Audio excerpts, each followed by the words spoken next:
Hello people, welcome back to my channel Stories by Fraps. So ఈరోజు మనం మాట్లాడుకోబోయే topic అయితే కంచె గచ్చిబౌలి హెచ్సిలో జరిగే ఇష్యూ గురించి మాట్లాడుకుందాం. అసలు ఏం జరుగుతుంది అక్కడ, దాని బ్యాక్ స్టోరీ ఏంటి, two sides of the story నేను మీకు ఈరోజు చెప్పబోతున్నాను. సో వీడియోని స్కిప్ చేయకుండా చూడండి. అండ్ మీరు నా ఛానల్ని సబ్స్క్రైబ్ చేసుకోకపోతే వెంటనే సబ్స్క్రైబ్ చేసుకోండి. అండ్ ఈ వీడియోలో మీకు ఏమైనా డౌట్స్ ఉంటే నాకు కామెంట్స్లో చెప్పండి. అండ్ మీ ఫ్రెండ్స్ అండ్ ఫ్యామిలీతో షేర్ చేసుకోండి. అండ్ వీడియోని ఖచ్చితంగా లైక్ చేయండి.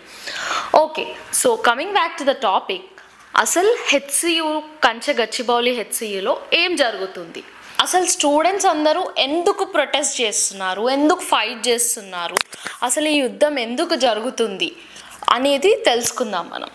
యాక్చువల్గా అయితే స్టూడెంట్స్ యూజువలీ ఆ యూనివర్సిటీలో చదువుకుంటారు, కొన్ని రోజుల తర్వాత డిగ్రీ తీసుకొని వెళ్ళిపోతారు. కానీ వాళ్ళు ఫైట్ చేసేది మన ఫ్యూచర్ జనరేషన్స్ కోసం అన్నమాట.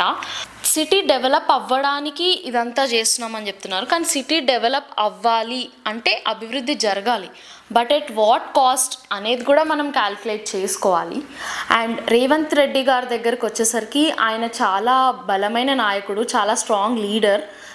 కానీ ఇక్కడ ఇష్యూ ఏంటంటే హెచ్సియు ఈ 400 acres ల్యాండ్ ఏదైతే ఉందో అది హెచ్సియుదే, కానీ లీగల్గా it belongs to Telangana government అన్నమాట.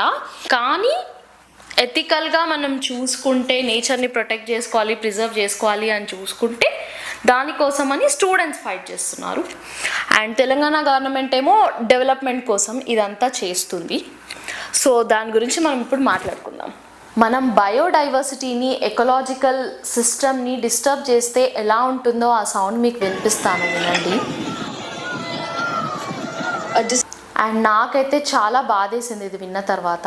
అండ్ మీకు ఇక్కడ ఎట్ ద సేమ్ టైం ఇంకో సైడ్ ఆఫ్ ద స్టోరీ కూడా చెప్తాను. అసలు ప్రజెంట్ గవర్నమెంట్ ఏమంటుందో మీకు చెప్తాను.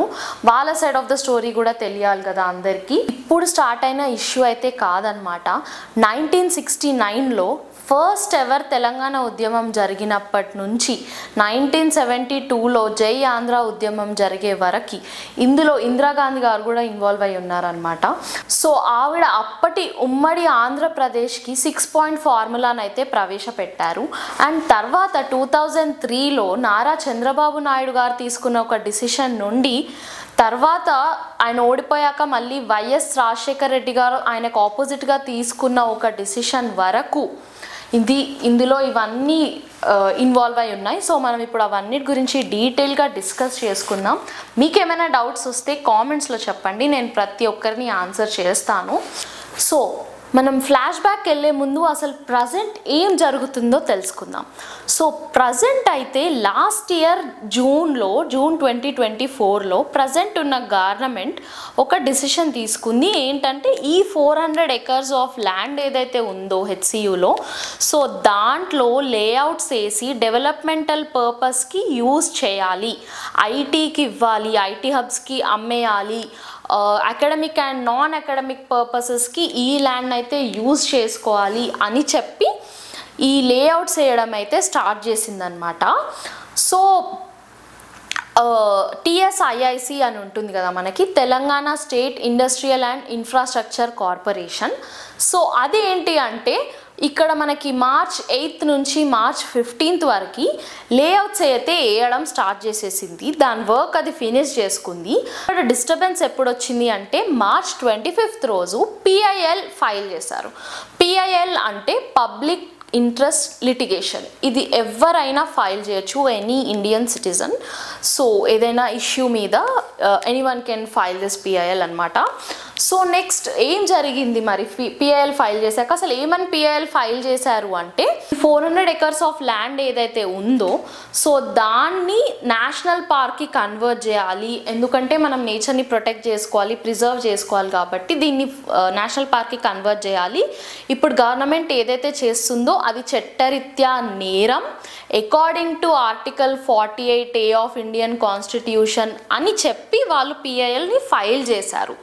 అసలు ఆర్టికల్ 48A ఏంటి అంటే ప్రతి ఒక్క గవర్నమెంట్కి ఒక అండర్టేకింగ్ ఉంటుంది, that state shall endeavour to protect and improve the environment. So దీని ప్రకారంగా ఇలా ఎక్కువ చెట్లున్న ల్యాండ్స్ ఆర్ ఎక్కువ బయోడైవర్సిటీ ఉన్న ల్యాండ్స్ని ప్రొటెక్ట్ చేసుకోవాలి గవర్నమెంట్, ప్రిజర్వ్ చేసుకోవాలి. సో ఇక్కడ హైకోర్టు కూడా ఒక జడ్జ్మెంట్ పాస్ చేసింది. ఏప్రిల్ 7th లోపు అంటే ఇంకో 3-4 days లోపు తెలంగాణ స్టేట్ గవర్నమెంట్ ఒక రిపోర్ట్ ఇవ్వాలి దీనిపైన అని. అండ్ ఇక్కడ ఈ పిఐఎల్ ఎవరైతే ఫైల్ చేశారో వాళ్ళు వాటా అనమాట, అదొక నాన్ ప్రాఫిట్ ఆర్గనైజేషన్. అండ్ వాళ్ళు ఏంటంటే wildlife conservation, ecological preservation ఇవన్నిటికీ వర్క్ చేస్తూ ఉంటారు. It's a non profit organization. So ఇదంతా లీగల్గా జరుగుతుంది.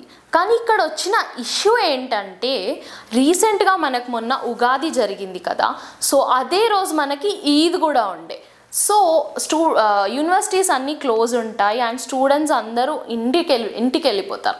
సో March 30 రోజు సో ఈ జేసీబీస్ వచ్చి అక్కడ వర్క్ అంతా స్టార్ట్ చేశాయి. అప్పుడు స్టూడెంట్స్ వెళ్ళి మేమైతే పీస్ఫుల్గానే ప్రొటెస్ట్ చేశాము, కానీ ఈ సైబరాబాద్ పోలీస్ ఎవరైతే ఉన్నారో వాళ్ళైతే మమ్మల్ని అసలు క్వశ్చన్ చేయనివ్వట్లేదు అండ్ ఫొటోస్ వీడియోస్ ఏమీ తీయనివ్వట్లేదు అని చెప్పి మన స్టూడెంట్ లీడర్స్ అయితే చెప్తున్నారు మనకి. అండ్ ఇక్కడ 53 మెంబర్స్ని డీటైన్ కూడా చేశారు అండ్ తర్వాత వాళ్ళని రిలీజ్ కూడా చేసేసారు. అది ఇంకో విషయం. ఇక్కడ మనం చూస్తే ఇక్కడ మనకి కనిపించే వీడియోస్లో ఫొటోస్లో చూస్తే ఇక్కడ పికాక్స్ అండ్ డీర్స్ ఎలా అరుస్తున్నాయి, ఎలా ఏడుస్తున్నాయి, వాటి క్రైస్ వినిపిస్తున్నాయి మనకి.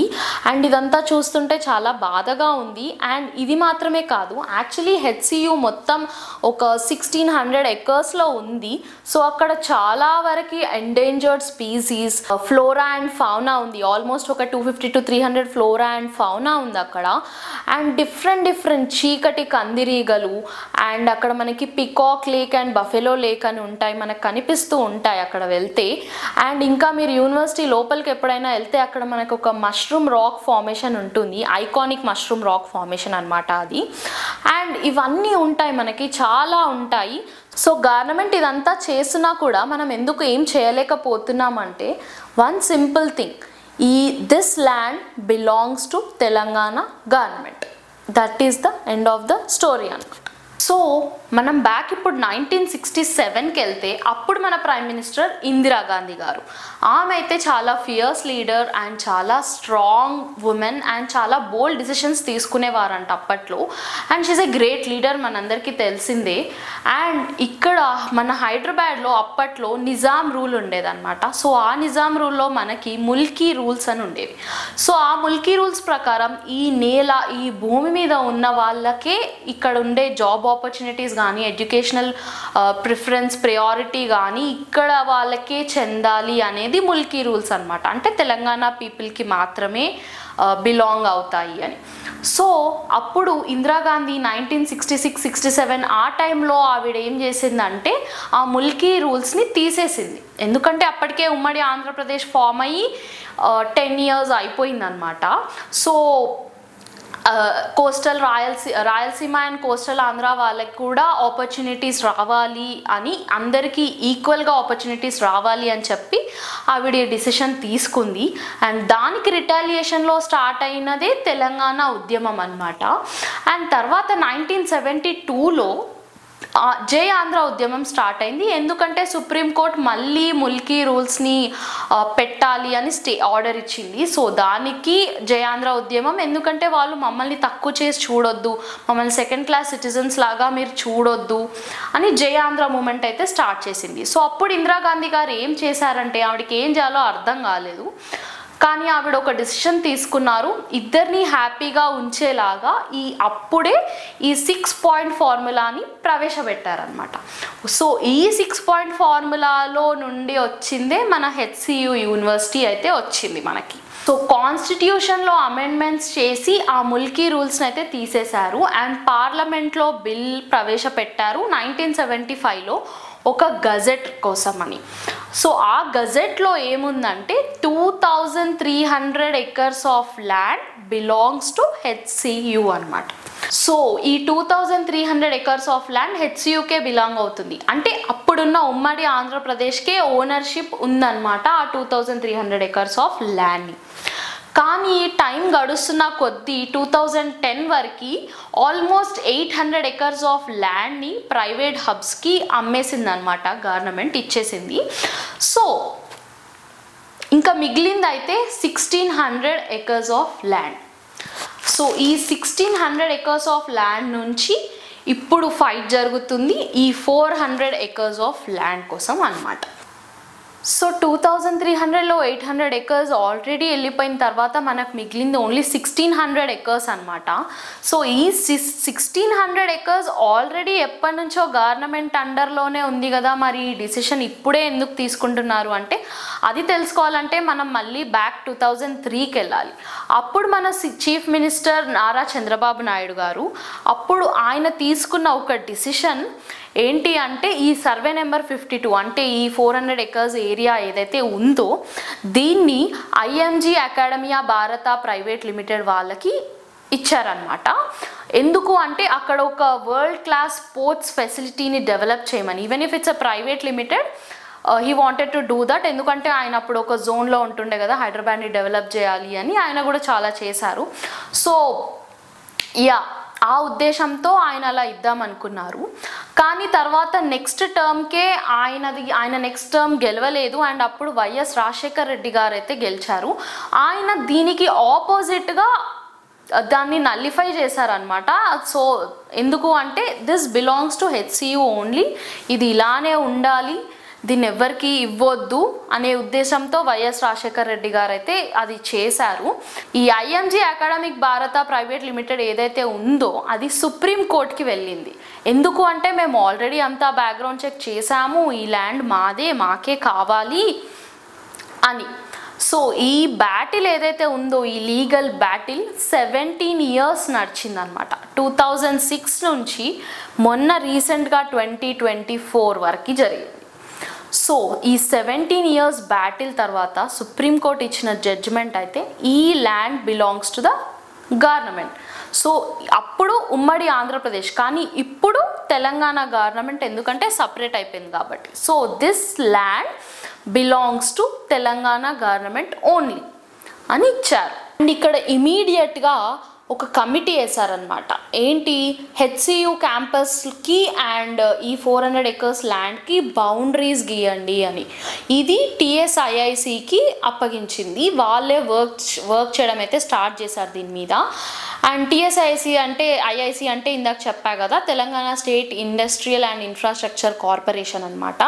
అండ్ తర్వాత మే జూన్ వరకు ఆల్మోస్ట్ అంతా లేఅవుట్స్ వేసేసి సపరేట్ చేయడం అంతా అయిపోయింది. అండ్ అప్పుడు మన తెలంగాణ రెవెన్యూ డిపార్ట్మెంట్ ఏదైతే ఉందో అది చెప్పిందనమాట, లైక్ ఈ భూమి మీది ఈ నేల మీది మీరు వర్క్ స్టార్ట్ చేయొచ్చు ఇమీడియట్గా, ఎవ్రీథింగ్ ఈజ్ డన్ అని చెప్పేసి. సో నేను వీడియో బిగినింగ్ నుండి చెప్తూ వచ్చాను కదా, ఇదంతా మార్చ్లో జరిగిందనమాట ఇదంతా. అదే మీకు వీడియోలో అంతా స్టార్టింగ్ నుండి చెప్పుకుంటూ వచ్చాను. సో ఇక్కడ మన ప్రజెంట్ గవర్నమెంట్ ఏమంటుంది, ఇటు సైడ్ ఆఫ్ ద స్టోరీ ఏంటి, అసలు వీళ్ళు ఏమంటున్నారు, ఎలా రెస్పాండ్ అవుతున్నారు అంటే, ఇప్పుడు స్టూడెంట్స్ ప్రొటెస్ట్ చేస్తున్నారు, ఫైట్ చేస్తున్నారు, ఇవన్నిటికీ ఏమంటున్నారు అంటే అసలు నేచర్ని మేము ఎక్కడా డిస్టర్బ్ చెయ్యట్లేదు, మేమేం డిస్ట్రాయ్ చెయ్యట్లేదు, నేచర్ని ప్రిజర్వే చేస్తున్నాం, మేము అసలు టచ్ చేయట్లేదు, అసలు మేము చేసే ఏరియాలో జింకలు పికాక్స్ ఇవేవి అసలు అక్కడ లేవు అని చెప్తున్నారనమాట. అండ్ దాంతో వచ్చే బెనిఫిట్స్ కూడా చెప్తున్నారు. మనకి 10 to 15,000 crores మనీ అయితే వస్తుంది మనకి, ఇక్కడ వెల్త్ వస్తుంది. వెల్త్ వస్తే ఆబ్వియస్లీ సిటీ డెవలప్ అవుతుంది, కానీ అట్ వాట్ కాస్ట్ అనేది మనం డిసైడ్ అవ్వాలి. సో ఆబ్వియస్లీ అంత వెల్త్ వచ్చి అంత ఐటీ అకాడమిక్ నాన్ అకాడమిక్ ఇవన్నీ డెవలప్ చేస్తే ఆబ్వియస్లీ జాబ్ ఆపర్చునిటీస్ కూడా పెరుగుతాయి కదా. సో ఇవన్నీ పెరుగుతాయి, ఇది ఒక సైడ్ ఆఫ్ ద స్టోరీ, ఇదంతా వాళ్ళు చెప్తున్నారు. అండ్ ఇంకో సైడ్ ఏమో మనకి నేచర్ని ప్రిజర్వ్ చేసుకోవాలి, ప్రొటెక్ట్ చేసుకోవాలి, లేదంటే ఇంకా కొన్ని ఇయర్స్ తర్వాత ఫ్యూచర్ జనరేషన్స్కి మనం అసలు ఏమి ఇస్తున్నాం అన్నట్టుగా ఉంటుంది. సో మీరు ఈ రెండిట్లో దేన్ని సపోర్ట్ చేస్తున్నారో నాకు కామెంట్స్లో చెప్పండి. అండ్ ఇక్కడ again coming back to the point, Dubai for example మనం దుబాయ్ తీసుకుంటే దుబాయ్లో వాళ్ళకి అసలు గ్రీన్ స్పేస్ లేదు, జస్ట్ 1 to 2% మాత్రమే గ్రీన్ స్పేస్ ఉంది, దాన్నే వాళ్ళు ప్రిజర్వ్ చేసుకుంటారు. ఎందుకంటే వాళ్ళకి లేదు, సో వాళ్ళకి దాని వాల్యూ తెలుసు, సో వాళ్ళు దాన్ని ప్రిజర్వ్ చేసుకోవడానికి అన్ని రకాలుగా ట్రై చేస్తారు. వాళ్ళు డెవలప్ అవ్వట్లేదా అంటే అవుతున్నారు. ఇఫ్ అక్కడ గ్రీన్ స్పేస్ ఉంది, అంతెందుకు ఒక చిన్న చెట్టు ఉందనుకో, దాన్ని కూడా వాళ్ళు తీసేయరు డెవలప్మెంట్ కోసం. అదంతా అలానే ఉండాలి, కానీ డెవలప్మెంట్ కూడా జరుగుతూ ఉందన్నమాట హారిజాంటల్గా. సో అది దుబాయ్ వాళ్ళ style. And coming back to New York, one of the world's most busiest city అనమాట. అక్కడికి ల్యాక్స్ ఆఫ్ పీపుల్ డైలీ వస్తూ ఉంటారు, వెళ్తూ ఉంటారు. కానీ అండ్ చాలా డెవలప్డ్ సిటీ, కానీ దాన్ని వాళ్ళు మ్యాన్హాటన్లో ఉన్న సెంట్రల్ పార్క్ని, చాలా పెద్దదన్నమాట సెంట్రల్ పార్క్, దాన్ని వాళ్ళు అసలు డిస్టర్బ్ చేయకుండా వాళ్ళ నేచర్ని ప్రొటెక్ట్ చేసుకుంటూ డెవలప్ అవుతున్నారు. సో ఫైనల్గా ఒక సైడ్ ఏమో వెల్త్ అండ్ డెవలప్మెంట్, అండ్ ఇంకో సైడ్ ఏమో నేచర్ని ప్రొటెక్ట్ చేసుకోవడం. రెండిట్లో మీరు దేనికి సపోర్ట్ చేస్తారు, ఏది చేస్తే కరెక్ట్? ఒకటేమో లీగల్, ఇంకోటేమో ఎథికల్ ఆర్ మోరల్. సో రెండిట్లో మీరు దేనికి సపోర్ట్ చేస్తారో నాకు కింద కామెంట్స్లో చెప్పండి. అండ్ నేను ఇంకా ఏమైనా పాయింట్స్ మిస్ అయ్యి ఉంటే, ఈ టాపిక్కి రిలేటెడ్ పాయింట్స్ ఏమైనా మిస్ అయ్యి ఉంటే కూడా నాకు కింద కామెంట్స్లో చెప్పండి. అండ్ మీరు నా ఛానల్ని సబ్స్క్రైబ్ చేసుకోవడం మర్చిపోకండి. అండ్ వీడియో ఖచ్చితంగా నచ్చే ఉంటుంది, మీకు ఇంతవరకు చూశారు కదా. సో వీడియోని లైక్ చేయండి అండ్ మీ ఫ్రెండ్స్ అండ్ ఫ్యామిలీతో షేర్ చేసుకోండి, ఎందుకంటే వాళ్ళకు కూడా ఈ ఇష్యూ అసలు ఏంటి, దీని బ్యాక్ స్టోరీ ఏంటి, అసలు ఏం జరుగుతుంది అనేది చాలా డౌట్స్ ఉంటాయి అందరికీ. సో అందరితో షేర్ చేసుకోండి అండ్ మీ డౌట్స్ అండ్ మీ ఒపీనియన్ కూడా నాకు కామెంట్స్లో చెప్పండి. Bye, see you again in next video.